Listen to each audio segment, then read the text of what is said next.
The true identity of Glamrock Freddy has been a mystery since Security Breach's release, and after the release of Ruin only gave us more questions, I think it's about time that we found some answers. My name is Reed, and today we're going to be theorizing about who Glamrock Freddy really is. I'd like to start by saying who it isn't. The main answer people have given for who Glamrock Freddy is possessed by is Michael Afton. And while this kinda does make sense because, Glamrock Freddy wants to help out Gregory without even knowing why, in the very crucial part of the story where we go down into the FNAF 6 basement and Freddy specifically says, "My friends are here." For such a massive detail in what is assuming to be the story of who Glamrock Freddy really is or where he came from, it doesn't completely fit Michael Afton. So who else is there? The only other theory I've really seen floating around is the theory that it could have been Cassie's dad, but this was kinda debunked by Help Wanted 2. So then really, who else do we have in the current day that isn't possessing something else? Well, who do we know that always sticks around to punish Afton? And not Charlie, because she's in the puppet. And who, assuming Molten MCI, which if you don't know completely about Molten MCI, Hyperdroid had done a really good video about it, so I would suggest go and watch that,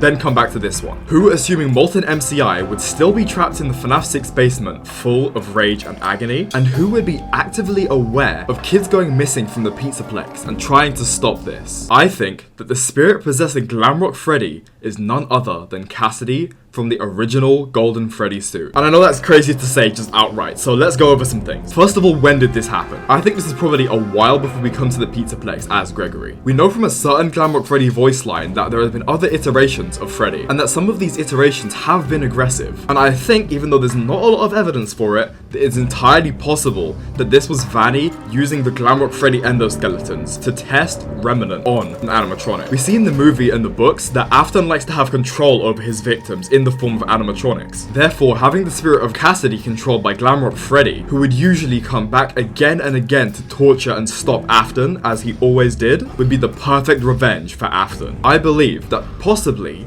these earlier iterations of Glamrock Freddy were Vanessa testing with that remnant from Cassidy to see if they could truly control an animatronic. But also, I've kind of just skipped over the fact that I haven't actually given any evidence for why I think this. First of all, let's listen to Shattered Freddy's jump scare noise. And now, let's listen to Fredbear's from Ultimate Custom Night.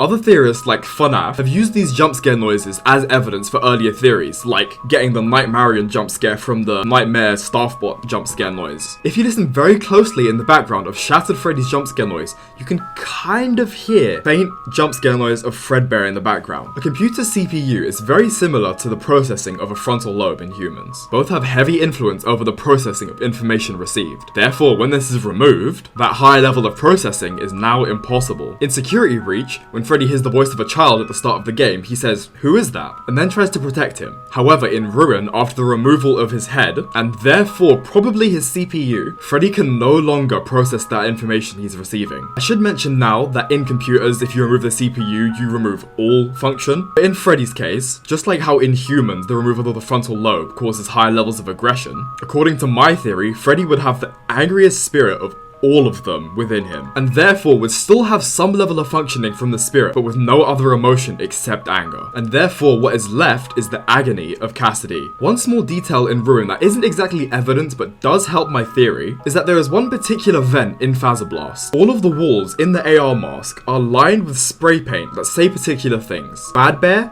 Phaz Fiend, and Phaz Fear. When everyone played it for the first time, you kind of walk past it, not really thinking anything about it, but on a further inspection, it kind of sounds like someone trying to create a name for something that they've invented, especially considering this vent is right next to Vanny's hideout, and right before we see Shattered Glamrock Freddy. It is entirely possible that these are names that Vanny has spray painted on the walls to try and name her invention of combining Glamrock Freddy with Cassidy's spirit. Glamrock Freddy is instantly protective of Gregory, and we never really find out why. But if Glamrock Freddy is Cassidy, it would make sense that he would be protective of a young child in danger. And if you believe that Cassidy and the Crying Child both possess the Glamrock Freddy suit, then this would be even more crucial. Because in the opening cutscene of the game, Glamrock Freddy presumably sees the child in the crowd, being Gregory, which causes Freddy to malfunction. This could have just been from a general error seeing a child. But it would make more sense if, because of the long connection that Cassidy and the Crying Child have, assuming that Gregory is the Crying Child remade as a robot, it would make sense that Cassidy would glitch out seeing the crying child again after so long. At the start of the game, Freddy says to Gregory, "I feel you are broken." The voice line was originally along the lines of, "I see you are injured," or "I see you are hurt," but it was purposefully changed to say,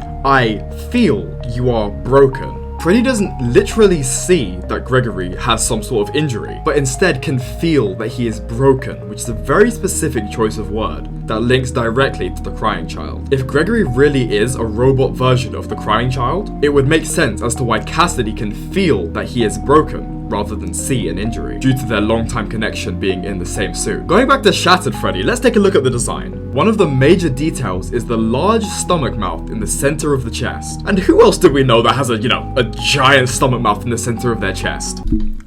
Nightmare Fredbear, who is a nightmare version of Fredbear, the animatronic that Cassidy was stuffed into. And if you ask me, that is a pretty big coincidence to just happen on its own. When you bring Freddy into the Endor Warehouse, he says this: "I have never been allowed in here before. This must be where I was born. Look at all the endos. They're all the same. Have I always been a Freddy? Am I Monty with a different shell? What if I am not the first Glamrock Freddy? Are there more of me at other pizzerias? Do we all feel the same? Am I special? If I am mass-produced, am I still art?" I think the reason that Vanessa doesn't allow him in here is because he is special, and Vanessa doesn't want Freddy figuring this out. We see firsthand how Freddy reacts when he is brought here, and I think that it is highly likely that Freddy was not raised here like the other members of the Core 4, but was instead taken by Vanessa to be experimented with, under Afton's orders. In the Afton ending, during Freddy's speech, he says, "I know what this is. I have been here before. She brought me here. I found myself for the first time when I cleared the path. I did not want to, but I had no choice. Now I have a choice. I have changed. My friends are here. They are so angry, confused. But I can protect you. I am not me."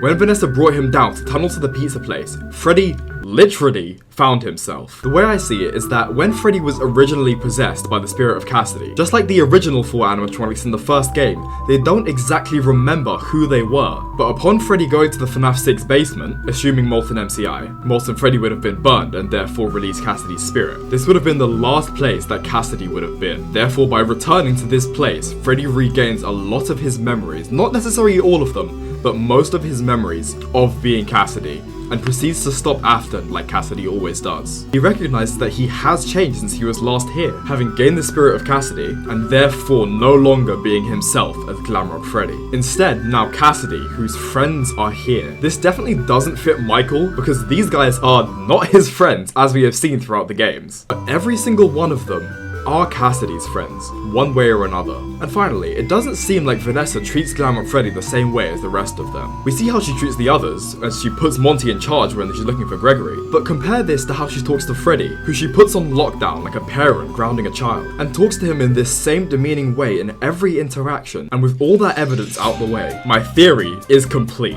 It's definitely a huge departure from the theory of Glamrock Freddy being Michael, but from the evidence I've given, there's a lot of small dots that just line up too perfectly for me to ignore. And I think, even if it's not perfect, I might be onto something. So let me know down in the comments what you guys think of this theory. And I will see you guys in the next one. See you later.